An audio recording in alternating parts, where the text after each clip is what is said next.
So guys, मैं आज lecture 4 यानी कि विक लाइन कॉन्सेप्ट के बारे में बात करूंगा।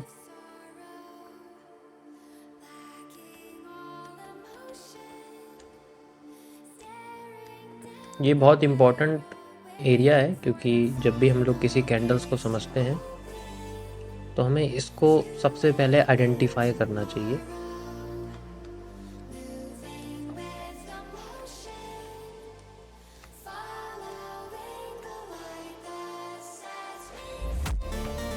देखो, जो आपकी विक होती है ना कैंडल की, मतलब जो लाइंस होती है, मैं अभी शेडो के बारे में बात नहीं कर रहा हूँ। शेडो को इंक्लूड नहीं कर रहा हूँ, आप बस सिंपल ये समझ सकते हो कि हाँ दोनों ही विक है, क्योंकि कंफ्यूज हो जाओगे। लाइक कोई भी हमारे पास कैंडल है, मैं आपसे कहता हूँ कि जैसे एक हमारे पास एक हैमर है और इसके ऊपर भी एक लाइन बनी हुई है। हमारे पास एक इन्वर्टेड हैमर है, इसके ऊपर लाइन ज़्यादा बड़ी है, नीचे की छोटी है।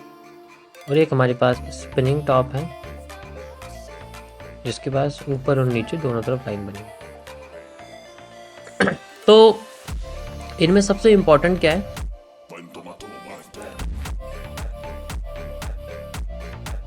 कि जो इनके ये होते हैं,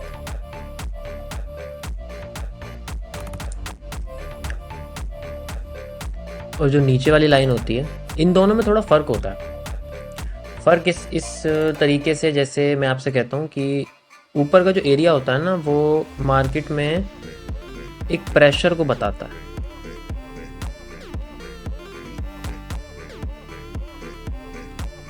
एक प्रेशर होता है, मतलब ये नीचे भी होता है, ऐसा नहीं है, दोनों साइड ही प्रेशर होता है। तो ऊपर की लाइन जो होती है ना, वो इंडिकेट करती है एक ऊपर से आने वाला प्रेशर और एक नीचे से आने वाला प्रेशर, जो नीचे की लाइन बताती है।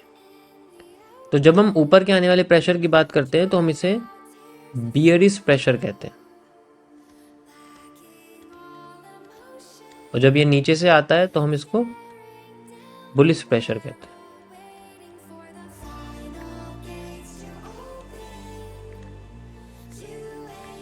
ऐसा नहीं है कि ये सिर्फ आपके ग्रीन कैंडल में होता है, ये सबके साथ होता है, बस इनका जो अमाउंट है वो ज़्यादा या बड़ा होता है तो उससे फ़र्क पड़ता है।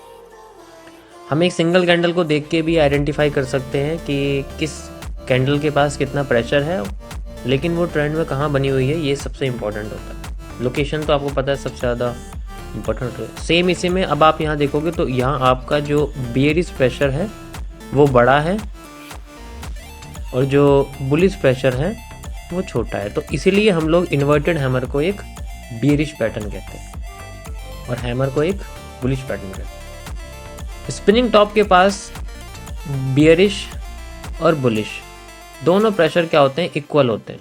और जब ये इक्वल होते हैं तो इसीलिए इसकी कोई अपनी डायरेक्शन नहीं होती, ये डुअल डायरेक्शन होता है। ये ऊपर भी जा सकता है, ये नीचे भी जा सकता है, डिपेंड करता है कि इसका कौन सा प्रेशर पहले फिल हुआ। अगर जैसे मान के चलो मार्केट ऊपर जा रही है तो यहाँ से ऊपर वाला प्रेशर एलिमिनेट हो गया तो मार्केट की डायरेक्शन ऊपर हो जाती है, एंड देन फिर वो ऊपर जाना शुरू कर देती है।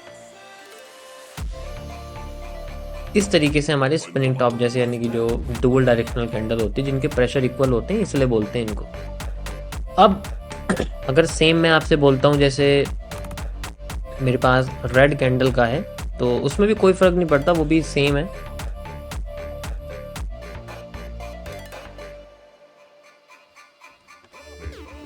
ओके, जैसे आपके पास में एक हैंगिंग मैन बना हुआ है या एक शूटिंग स्टार बना हुआ है,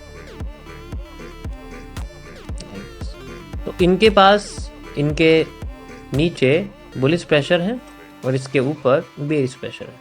इसलिए हैंगिंग मैन जब बॉटम पे होता है तो हम इसको ज़्यादातर बुलिश पैटर्न बोलते हैं, और ये जब मारूबोजो के साथ आ जाता है तो हम इसको बुलिश एनगल्फिंग कहते हैं। तो इसलिए इसके पास बुलिश प्रेशर ज़्यादा होता है क्योंकि ये हैमर जैसा ही दिखता है, इसकी वर्किंग भी हैमर जैसी ही होती है, और ये मार्केट को गिराने का भी काम करता है। अगर ये ऊपर होता है, टॉप पे होता है, टॉप पे अगर होता है तो ये ज़्यादातर अपने प्रेशर को एलिमिनेट कर देता है, ठीक है। वरना ज़्यादातर कंडीशन में क्या है कि बुलिश प्रेशर इसके पास भी होता है। अब कुछ चीज़ें और होती हैं कि हमें आइडेंटिफाई करना पड़ेगा कि सिर्फ इस एक कैंडल के भरोसे हम नहीं चल सकते। तो कुछ मल्टीपल ट्रेंड्स का हम इस्तेमाल करते हैं और ज़्यादा ट्रेंड को आइडेंटिफाई करने के लिए, समझने के लिए, ठीक है, जिनमें हम लोग कैंडल वॉल्यूम और प्रेशर्स के बारे में पता करते हैं।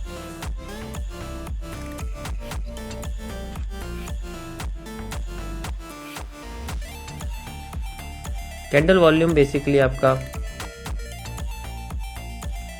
और जो प्रेशर है वो मल्टीपल कैंडल्स के ऊपर डिपेंड करता है, क्योंकि ट्रेंड तो बहुत सारी कैंडल से मिलके बनता है। तो जैसे मैं आपसे कहता हूँ कि मेरे पास एक बियरिश ट्रेंड बन रहा है यहाँ पर, इसके नीचे छोटी सी विक है और मार्केट जैसे जैसे नीचे आ रही है उसकी विक नीचे से बड़ी होती जा रही है और बड़ी होती जा रही है, और फिर बाद में वो और बड़ी हो जाती है, उसकी बॉडी छोटी हो जाती है, ठीक है, बड़ी हो गई फिर और छोटी हो गई। तो ऐसे में क्या हो रहा है, ऐसे में मार्केट में जो नीचे से आप प्रेशर देख रहे हो, जो प्रेशर है आपके पास, ये प्रेशर बढ़ता जा रहा है, प्रेशर बढ़ता जा रहा है, प्रेशर बढ़ता जा रहा है। और जब ये बढ़ता है तब हमें बॉटम पे कोई ऐसी कैंडल दिख सकती है जिसके पास सबसे ज़्यादा प्रेशर हो, सबसे बड़ी विक हो, एंड देन उसका प्रेशर ट्रांसफर हो जाता है नेक्स्ट कैंडल में, जिससे वो अपने आप को उठाना शुरू करती है, ठीक है। एक एविडेंस हमारा इस तरीके से होता है जब हम आइडेंटिफाई करें कि मार्केट अपने आप को रिवर्स करना चाहती है, लेकिन ये लेवल पे भी होना चाहिए कि किसी लेवल पे अगर ये हुआ है, जैसे मान के चलो कोई सपोर्ट है या कोई लेवल है, तो ज़्यादा वैल्यूएबल हम लोग इसको मानते हैं। फिर मैं आपको कुछ चार्ट पे लेके चलता हूँ, वहाँ समझाता हूँ कि कैसे दिखेगा ये। जस्ट लाइक हमारे पास ये बना हुआ है, ये आप देख सकते हो, ठीक है।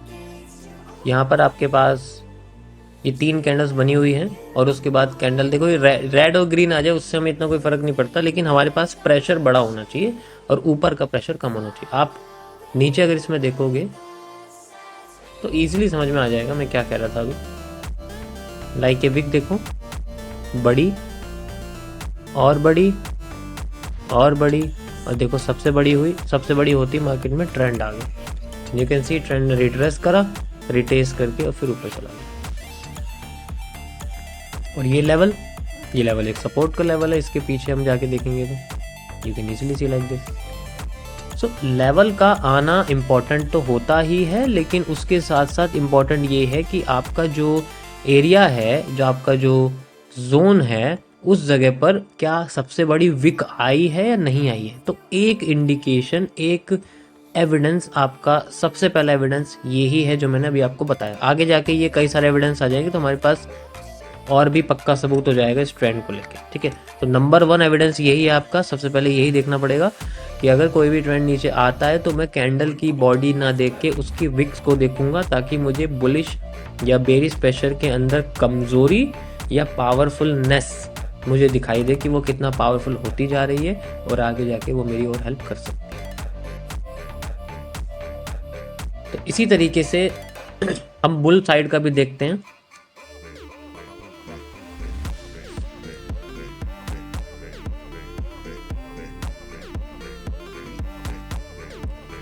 बुल साइड का ऐसे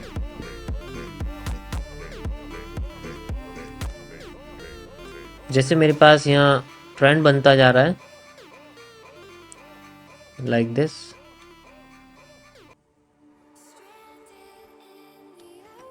फिर ऊपर से और बड़ा होता जा रहा है, एंड देन इसकी बॉडी छोटी होती जा रही है, और बड़ा होता जा रहा है, एंड देन ऊपर जाके मान लीजिए छोटा हो जाता है या और छोटा हो जाता है या कैंडल बदल जाती है, एंड देन वहाँ से रिवर्स करके मार्केट अपने आप को नीचे लाना शुरू कर देती है। तो यहाँ पर भी सेम केस है कि यहाँ पर भी हमें कोई जोन चाहिए ताकि ये चीज़ हो सके, और यहाँ पर आप देख सकते हो ये प्रेशर्स। चार्ट पे दिखाता हूँ आपको, ये देखो आपके सामने लाइव यहाँ पर बना हुआ है, एंड बड़ा छोटा बड़ा और बड़ा जोन आया, ठीक है। छोटा सा जोन है तो छोटा सा रिवर्सल यहाँ बना हुआ है। ट्रेंड अभी कंटिन्यू है क्योंकि ये देखो बड़ा नहीं है, ये बेसिकली आप देखोगे, एंड देन उसके बाद देखो और बड़ा, कैंडल का कलर चेंज हो गया, and then market tries to down trend. और ये आपका मेजर जोन है, आप देख सकते हो ये मेजर जोन है, क्योंकि अगर हम बड़े मूव्स के लिए जाएंगे ना तो हमें बड़ा बड़ा जोन चाहिए होता है। बस ये इंडिकेशन है, ऐसा नहीं है कि सेम पॉइंट से मार्केट रिवर्स करने की कोशिश करेगी, आपको एक जोन आइडेंटिफाई हो जाएगा। हाँ, मुझे एक एरिया मिल गया, एक बायस मिल गया, एक आइडेंटिफिकेशन मिल गई कि हाँ यहाँ से सेल में तो जानी है। अब वो कब जानी है उसके लिए हम और एविडेंस देखेंगे। तो सबसे पहला एविडेंस यही है कि चलते हुए ट्रेंड की कमजोरी को फाइंड आउट करने के लिए हम कैंडल की विक्स का इस्तेमाल करते हैं, जिससे हमें उसकी बढ़ोतरी या फिर आप कह सकते हो उसकी कमजोरी दोनों पता लगती है। अब मैंने आपको बढ़ोतरी तो बता दिया कि एक साइड का प्रेशर जो है आप कह सकते हो बढ़ता जाता है, लेकिन दूसरे साइड के प्रेशर का क्या, वो कम होता है, उसके बारे में बताता हूँ। तो जैसे मैं आपको यहाँ बता रहा था कि जैसे जैसे ट्रेंड ऊपर चलता जाता है लेकिन हमारे पास ऊपर ये विक नहीं आई है, तो ऐसे केस में हम लोग नेगेटिव प्रेशर्स का इस्तेमाल करते हैं। कैंडल वॉल्यूम प्रेशर का दूसरा पार्ट है ये, जिसे हम नेगेटिव प्रेशर बोलते हैं। Got it?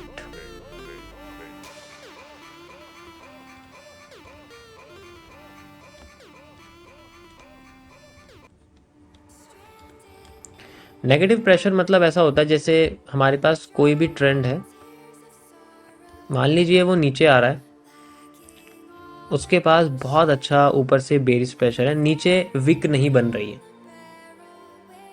तो ऊपर इसकी जो लाइन है वो बहुत अच्छी बनी थी। टॉप पे हमने देखा था जब मार्केट ऊपर गई थी तो ऊपर सबसे बड़ी लाइन थी, विक लाइन थी, और उससे मार्केट नीचे गिरना शुरू कर रही थी उस जोन से।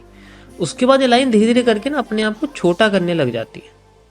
कभी कभी हमें नहीं दिखती है, शायद एकदम जीरो हो जाती है, फिर एकदम से हमें दिखती है और वो पहले वाले से थोड़ी सी छोटी हो जाती है, और ऐसे करते करते ट्रेंड अपने आप को खत्म कर देता है, जीरो कर देता है। तो मतलब देखो आप, ये कम और कम और कम और कम होती जा रही है, और ऐसे में क्या हो रहा है, ट्रेंड फिर से अपने आप को कमजोर कर रहा है एंड देन रिवर्स करने के लिए तैयार बैठा है। ऐसे में नीचे की साइड वीक आ सकती है एंड देन मार्केट फिर से अपने आप को ऊपर लेके जा सकती है। तो ये हिस्सा हमारे को जोन में चाहिए किसी, जो हमारे किसी सपोर्ट पर हो। तो ऐसे में हमारे नेगेटिव प्रेशर शुरू होते हैं, मतलब अपोजिट साइड के प्रेशर जो कि कमजोर होने लग जाते हैं।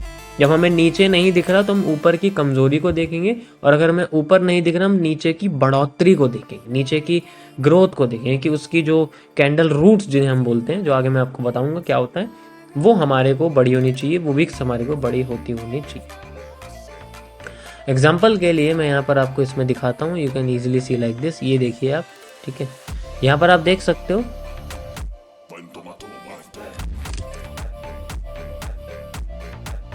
ये बड़ा था, ये थोड़ा सा और उसके जितना, फिर छोटा हो गया, फिर देखो और छोटा हो गया एंड देन जीरो।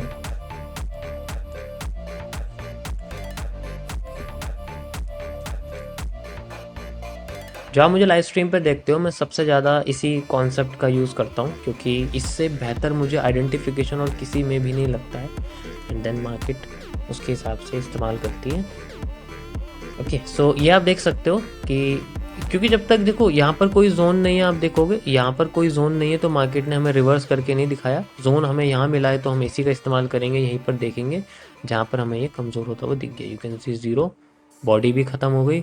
ये तो हम आइडेंटिफाई नहीं करेंगे क्योंकि इसके बाद पहले से ऊपर से प्रेशर आ गया, जो हमने पहले आइडेंटिफाई करके बताया था मार्केट में बेरिश वाला, एंड देन मार्केट ने अपने आपको रिवर्स कर दिया। फिर से अब हम जैसे आगे बढ़ते हैं तो ऊपर बेरिश प्रेशर आना शुरू हो जाता है, यू कैन सी, और नीचे धीरे धीरे करके बुलिश प्रेशर आता है। आप ग्रीन कैंडल्स आप देखो और रेड कैंडल्स को भी देखो, दोनों में आपको यहाँ आइडेंटिफाई होगा। चाहे तो आप रेड कैंडल्स को देखोगे तो वहाँ पर भी आपको इजीली पता लग जाएगा। ये देखो यहाँ पर थोड़ा कम था, थोड़ा बढ़ा, फिर थोड़ा कम हो गया, फिर थोड़ा कम हो गया, एंड देन फिर बाद में एकदम से बढ़ गया, और फिर बढ़ते ही मार्केट का हमें जोन मिल गया एक, क्योंकि ये पहले से एक्सटेंड कर देंगे। जोन मिलते ही मार्केट ने हमें थोड़ा बहुत उठाने की कोशिश करी, एंड देन फिर से मार्केट ऊपर चली गई। तो ये जो जोन आया है ये हमें देखने को मिल गया है, क्योंकि हर बार तो मार्केट ऐसे ऐसे नहीं करेगी, ऊपर नीचे नहीं जाएगी, अपने 50% जोन्स वगैरह यूज़ करेगी, and then we have the move. तो इस तरीके से हमें बेसिकली आइडेंटिफाई होते हैं कुछ जोन्स के बारे में। और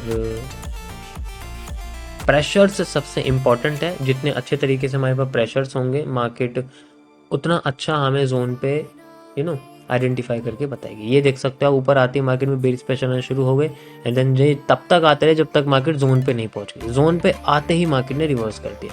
यू कैन सी ये बहुत बड़ा रिवर्सल है, आपको छोटा सा लग रहा है, it just a lot more reversal, can see. तो जैसे ही जोन पे पहुंची तभी रिवर्स हुई है, लेकिन उससे पहले इसके जो आप बेयरिश प्रेशर देख सकते हो वो आने शुरू हुए और नीचे के जो बुलिश प्रेशर्स हैं वो कमज़ोर हो गए। You can see like this this this this. देखो मुझे बहुत टाइम लगा है ये चीज़ समझने में, मार्केट की विक्स से ये डिक्रीजिंग प्रेशर को समझने में बहुत टाइम लगा है मुझे, क्योंकि ये आइडेंटिफाई करना उस चीज़ को जो अब तक कहीं है ही नहीं, it's a challenging, very challenging. ठीक है, so it's my discovery, you can use this for identifying the trend reversal, simple as that. सो ये था गाइज आपका सिंपल सा एक विकलाइन कॉन्सेप्ट, जिससे हम लोग डिक्रीजिंग और इंक्रीजिंग कैरेक्टर का पता कर सकते हैं किसी भी ट्रेंड के लिए। Beside of its colour, its size, candle की बॉडी की साइज से इतना मैटर नहीं करता जितनी उसकी विक्स करती है, क्योंकि ये एक फेक एरिया होती है जहाँ से मार्केट कभी किसी प्राइस पर जाके आई थी और हम उस प्राइस को नोट कर लेते हैं, हम उसको प्राइस को आइडेंटिफाई कर लेते हैं कि कितना प्राइस यूज हुआ है और वो कितनी बॉडी के हिस्से को खा चुका है। इसको आप क्रॉल्ड बॉडी भी कह सकते हैं, जिसे हम खाई हुई बॉडी कहते हैं, जिसमें से विक निकल के बाहर आती है।